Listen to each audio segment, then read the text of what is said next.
जित्नु कसलाई छ, उछिन्नु कसलाई छ, देखाउनु कसलाई छ। चार मान्छेलाई 4 दिनको चमक देखाउने दौडमा कतै आफैबाट आफै छुटेको पत्तै भएन भने।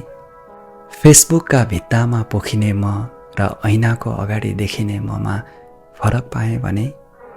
अरू कोही मान्छे यति धेरै महत्त्वपूर्ण छ र जसलाई देखाउनकै लागि मैले आफैलाई गुमाउनु पर्ने, आफैलाई लुकाउनु पर्ने। स्वयंभन्दा ठुलो अरू केही छ र? म नहुनु पर्यो भने जीवनको केही अर्थ छ र?